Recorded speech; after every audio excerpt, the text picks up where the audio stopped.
अगर 12 मार्च तक बिजनेस खत्म होने के समय तक स्टेट बैंक ऑफ इंडिया ने इलेक्टोरल बॉन्ड की जानकारी नहीं दी, चुनाव आयोग को जानकारियां नहीं सौंपी, तो बैंक के खिलाफ अवमानना की कार्रवाई शुरू हो जाएगी। इतनी सख्त चेतावनी आज स्टेट बैंक ऑफ इंडिया को सुप्रीम कोर्ट से मिली है। स्टेट बैंक ऑफ इंडिया की अपील की याचिका सुप्रीम कोर्ट ने रद्द कर दी। एक आखिरी दांव कि किसी तरह चंदे के धंधे में शामिल लोगों के नाम छिपा लिए जाएं, उन कंपनियों के नाम, उन शेल कंपनियों के नाम छिपा लिए जाएं, वो अब हाथ से निकल चुका है। कोशिश बहुत की गई कि उन कंपनियों के नाम सामने नहीं आए, उद्योगपतियों का चेहरा सामने नहीं आए, किसी तरह लोकसभा का चुनाव तक टल जाए। उसके बाद 400 सीटों की बहुमत के अहंकार में किसे क्या फर्क पड़ता है कि चंदा किसने दिया, चंदे का धंधा किसने किया। यह वो फैसला है जिसने 160 अरब के घोटाले से जुड़े लोगों से पर्दा उतार दिया है। बस नाम और चेहरा सामने आना बाकी है। कहां तो स्टेट बैंक ऑफ इंडिया 136 दिन का समय मांग रहा था, उसे मिला 3 हफ्ते का समय। लेकिन अब सुप्रीम कोर्ट ने कहा कि एक दिन में सारी जानकारी देनी होगी। स्टेट बैंक ऑफ इंडिया के पास अब 12 मार्च के शाम 5 बजे या अधिक से अधिक देर शाम तक का समय है। इस वीडियो को आप पूरा देखिए और ध्यान से। रील्स देखने की आदत ने इस देश की संस्थाओं का रील्स बना दिया है, इसलिए पूरा देखने का धीरज विकसित कीजिए। यह चेयरमैन दिनेश कुमार खरा है, जिन्हें शायद स्टेट बैंक ऑफ इंडिया के इतिहास में पहली बार सेवा विस्तार मिला। इससे पहले प्रबंध निदेशक के पद पर 2 साल का सेवा विस्तार मिला था। उन्होंने भारत के सबसे बड़े बैंक के साथ क्या किया। चीफ जस्टिस ने पूछ दिया कि एसबीआई की याचिका पर असिस्टेंट जनरल मैनेजर का नाम क्यों है, जबकि यह एक गंभीर मामला है। इसके जवाब में वकील हरीश साल्वे ने कहा कि ऐसा इसलिए है क्योंकि यह काम उन्हीं का है। कहा तो चेयरमैन को आदेश के आते ही नेतृत्व संभालना चाहिए था, सबको लगाकर जानकारी जुटाने में लग जाना चाहिए था। यही वो शख्स है जो भारत के लोकतंत्र के भविष्य से जुड़ी सबसे बड़ी जानकारी के लिए 136 दिन मांग रहा था। यही वो शख्स है जो 2.25 लाख से अधिक कर्मचारियों के स्टेट बैंक को तैयार नहीं कर सका कि लगो सब सर्वोच्च न्यायालय का फैसला है 21 दिनों में ही पूरा करेंगे। इस शख्स ने अपने नेतृत्व का प्रदर्शन नहीं किया, इसे लीड करना चाहिए था। जैसे नोटबंदी का फैसला आते ही सारे बैंक नतमस्तक होकर चुपचाप जुट गए एक ऐसा फैसला लागू करने के लिए जिसका आधार आज तक किसी को ठीक से नहीं पता। दिनेश कुमार खरा ने भारतीय जनमानस में स्टेट बैंक ऑफ इंडिया की प्रतिष्ठा मिट्टी में मिला दी। इसका नाम ठीक से इतिहास में दर्ज होना चाहिए। इस मामले में chief justice DY Chandrachud, justice Sanjiv Khanna, justice BR Gavai, justice JB Pardiwala और जस्टिस मनोज मिश्रा की बेंच सुनवाई कर रही थी। ऐतिहासिक फैसला देने वाली इस बेंच के सभी जजों का नाम भी याद रखा जाना चाहिए। उन्होंने स्टेट बैंक ऑफ इंडिया के चेयरमैन को बोला है कि तुम इसका एफिडेविट फाइल करो कि तुमने ये अब आज का आदेश कंप्लाई किया कि नहीं किया।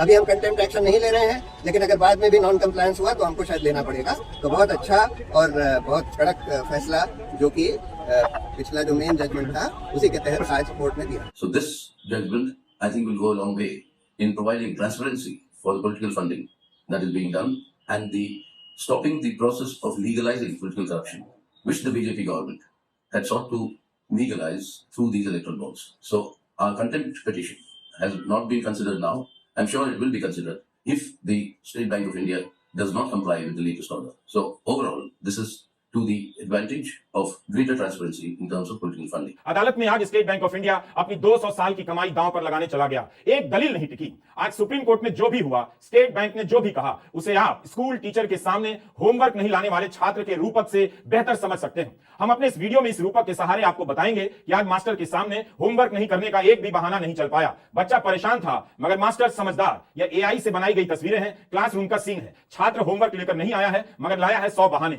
छात्र ने कहा सर रात में बिजली नहीं थी, टीचर ने कहा घर में मोमबत्ती तो होगी। छात्र ने कहा मोमबत्ती नहीं थी, टीचर ने कहा पड़ोसी के घर जनरेटर नहीं था। छात्र ने कहा पड़ोसी शिमला गया था, ताला बंद था। टीचर ने कहा सूरज 6:30 बजे के बाद डूबा, स्कूल की छुट्टी 1 बजे हुई, 5 घंटे तक रोशनी थी। तब छात्र को नया बहाना सूझा, कहा ज्योमेट्री बॉक्स गुम गया, पेंसिल नहीं मिला। टीचर ने कहा ब्लिंकिट से पेंसिल मंगा सकते थे, मैगी मंगा सकते हो, होमवर्क के लिए पेंसिल नहीं। यही हुआ है आज सुप्रीम कोर्ट में। सुप्रीम कोर्ट की चीफ जस्टिस की बेंच ने कहा कि देश के नंबर 1 बैंक है ये, हम उससे बेहतर उम्मीद करते हैं कि वह हैंडल करे। हमें नहीं पता कि इन 26 दिनों में एसबीआई ने क्या किया है। चीफ जस्टिस डीवाई चंद्रचूड़ ने स्टेट बैंक ऑफ इंडिया से पूछ दिया कि आपने 26 दिनों में क्या किया है, उसके बारे में हलफनामे में क्यों नहीं लिखा है। स्टेट बैंक ऑफ इंडिया के वकील हरीश साल्वे ने कहा कि हम अलग से हलफनामे में लिख देंगे। तब चीफ जस्टिस ने कहा कि पहले से क्यों नहीं लिखा है। हम स्टेट बैंक से पारदर्शिता और ईमानदारी की उम्मीद करते हैं। इसके लिए चीफ जस्टिस डीवाई चंद्रचूड़ ने अंग्रेजी में कैंडर शब्द का इस्तेमाल किया। इस एक शब्द में दोनों लक्षण आ जाते हैं, पारदर्शिता और ईमानदारी। कोर्ट ने कहा कि यह हालत हो गई है। चीफ जस्टिस ने कहा कि आपने बताया है कि चंदा देने वालों की डिटेल मुंबई ब्रांच भेजे जाते हैं, जिन्हें चंदा मिलता है उनकी डिटेल भी मुंबई ब्रांच में है। हमने तो वैसे भी नहीं कहा कि मैच कराने की जरूरत है, हम केवल जानकारी चाहते हैं, तो आपको आदेश का पालन करना पड़ेगा।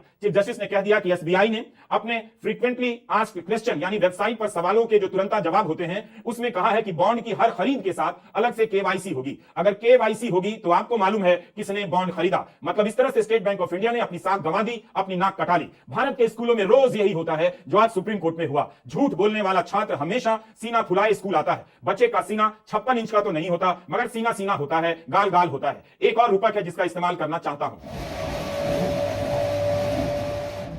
रेलवे प्रसंग से उस यात्री की याद आ गई जो बिना टिकट लिए रिजर्व बोगी में चढ़ जाया करता था। सीट पाने के लिए यात्रियों के हाथ देखने लग जाता था, उन्हें तरह तरह से डराता था, दान करो, दक्षिणा दो और सीट दो वरना शनिचरा धर लेगा।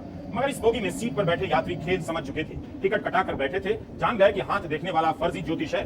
तभी हेड टीटी आ गया और उसने फर्जी बाबा को ट्रेन से उतार दिया। वैसे हाथ देखकर सीट पाने की घटना सही है और प्रधानमंत्री मोदी ने कही है।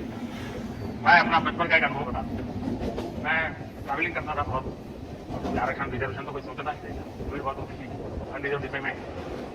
तो मैं क्या करता था, देखता था कि हाँ थोड़ा मौका है तो मैं किसी का हाथ पकड़ के शुरू करता था। तुरंत लोग मेरे लिए सीट की व्यवस्था करते थे। आइए बैठिए।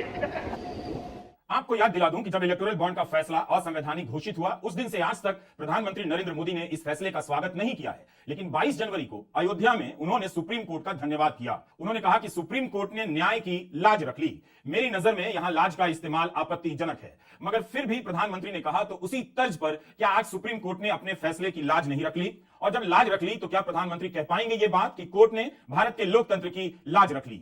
मैं आभार व्यक्त करूंगा भारत की न्यायपालिका का, जिसने न्याय की लाज रख ली। न्याय के पर्याय प्रभु राम का मंदिर भी न्यायबद्ध तरीके से ही बना। गजब का दिन रहा आज का। एसबीआई जिस काम को बढ़ा चढ़ाकर बता रहा था, कोर्ट ने पकड़ लिया। हमने तो कहा ही नहीं, आप इतना समय क्यों मांग रहे हैं? चीफ जस्टिस ने साफ साफ कहा कि हमने आपसे नहीं कहा है कि आप मिलान करें, मैच कराएं। आपको केवल जानकारी देनी है खरीदार की और जिसने भुनाया उसके बीच मिलान नहीं करना है। तब एसबीआई ने कहा इतना सारा काम हमसे नहीं हो पाएगा, 3-4 महीने लगेंगे। तो कोर्ट ने यही कहा ठीक है, जितना कुछ है आप उतना दे दीजिए। फिर क्लासरूम और टीचर का वही प्रसंग याद आ गया। जैसे टीचर ने कहा ठीक है, पूरा होमवर्क नहीं किया, जितना किया है उतना दिखाओ। फिर बच्चा कहता है सर कॉपी तो दोस्त के बैग में रह गई है, नई कॉपी खरीद नहीं सका क्योंकि बाजार बंद था। क्या हाल बना दिया है देश का। स्टेट बैंक ऑफ इंडिया नहीं, ये स्टेट ऑफ इंडिया है। सबको समझ आ रहा था। बेंच ने कहा आपकी दलीलों से हमें यह समझ आ रहा है कि आपको इस जानकारी को देने में दिक्कत नहीं है कि किसने बॉन्ड खरीदा, कितने का खरीदा, और यह भी बताने में दिक्कत नहीं है कि किस पार्टी को कितने का बॉन्ड मिला। आप कह रहे हैं कि केवल इसकी मैचिंग की समस्या है, तो हमने ये बात कही नहीं। 26 दिनों में आपने 5,000, 10,000 कुछ तो बॉन्ड का मिलान किया होगा। तब हरीश साल्वे ने कहा कि हमने देखा है किस तरह से बैंक के लोग संघर्ष कर रहे थे, लगे हुए थे चार्ट बनाने में, लेकिन चार्ट मैच नहीं कर रहा था। तब बेंच ने कहा कि इसमें क्या दिक्कत है, हर बॉन्ड पर एक गुप्त नंबर होता है जिसे अल्ट्रा वायलेट लाइट में देखा ही जा सकता है, यही तो करना था। तब साल्वे ने कहा कि नंबर अलग जगह जमा है इसलिए 3 महीने चाहिए, मगर कोर्ट ने यह बात नहीं मानी। मतलब कोई तो दलील होती जो आज टिक जाती, नहीं टिकी। साल्वे कहते रह गए कि हर फॉर्म को निकालना होगा, पेमेंट की डिटेल चेक करनी होगी, फिर बॉन्ड और बॉन्ड का नंबर इन सबको मिलाना होगा। इस पर जस्टिस गवई कहते हैं कि हमने तो आपको बॉन्ड खरीदने वाले और चंदा लेने वाले राजनीतिक दलों के बीच मैच करने का काम ही नहीं दिया। तब साल्वे ने कहा इस फैसले में सुझाया गया है। तब जस्टिस गवई कहते हैं कि सुझाव पर मत जाइए, जो आदेश में लिखा है उसका पालन कीजिए। हरीश साल्वे पूरी कोशिश करते रहे कि किसी तरह कुछ दिन मिल जाए। पहले 136 दिन मांगते रहे, फिर 3 हफ्ते पर आ गए कि बिना सभी डेटा का मिलान किए हुए भी जानकारी देने में 3 हफ्ते का समय चाहिए। तब बेंच ने कहा कि किस बात के 3 हफ्ते, 1 दिन में दीजिए। बात खत्म हो गई। सुप्रीम कोर्ट ने कह दिया स्टेट बैंक की याचिका में ही पर्याप्त रूप से बताया गया है कि जानकारियां उपलब्ध हैं, इसलिए 30 जून तक समय मांगने का आवेदन रद्द कर दिया गया।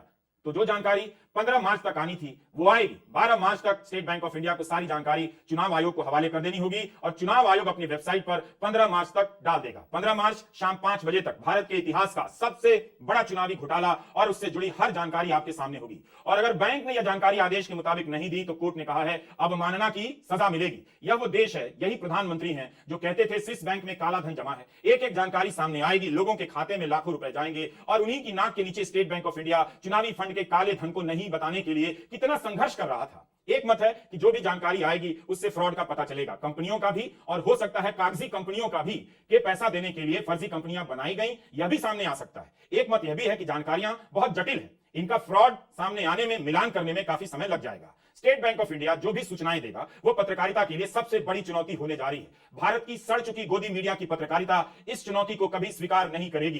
Reporters collective, news minute, scroll और द वायर के चंद पत्रकार कम संसाधनों में भी इसकी रिपोर्टिंग करेंगे, मगर उनकी खबरों को भी देश की जनता तक पहुंचने नहीं दिया जाएगा। एडीआर कॉमन कॉज ने इस याचिका पर कितना काम किया, उनकी वजह से आज यह संभव हुआ। सीपीएम ने भी याचिका दायर की और कांग्रेस की नेता जया ठाकुर ने भी। आरटीआई कार्यकर्ता लोकेश बत्रा का नाम तो स्वर्ण अक्षरों में लिखा जाना चाहिए। असली भारत रत्न लोकेश बत्रा ही हैं। कपिल सिब्बल, प्रशांत भूषण कुलभूषण, शादान फरासत, निजाम पाशा, विजय हंसारिया जैसे वकीलों ने बहस की, इनका नाम भी लिया जाना चाहिए। इन सभी की वजह से भारत के लोकतंत्र का काला सच सामने आया है, मगर उसे बताने वाला मीडिया पर्दे के पीछे छिप रहा है। जो काम स्टेट बैंक नहीं कर सका, वह काम गोदी मीडिया अब कर देगा। इस पूरे मामले पर चुप हो जाएगा। चैनलों पर फर्जी सर्वे के जरिए 400 सीटों की जीत का कवरेज बढ़ा दिया जाएगा, ताकि जनता भूल जाए कि इलेक्टोरल बॉन्ड को लेकर क्या हुआ था, क्या जानकारी आनी थी, जो आनी थी वो नहीं आई। फिर भी सुप्रीम कोर्ट में आज जिस तरह से स्टेट बैंक ऑफ इंडिया की दलीलें ध्वस्त हुई हैं, उससे साफ है कि इस जानकारी को छिपाने के लिए कितना प्रयास किया गया, कितने लोग डरे होंगे। बेशर्मी की सारी सीमाएं पार कर ली गई। डांट पड़ेगी, डांट पड़ जाए, मगर किसी तरह 15 मार्च की डेडलाइन टल जाए। सबने देखा कि इलेक्टोरल फंड के फ्रॉड को सामने लाने में प्रधानमंत्री नरेंद्र मोदी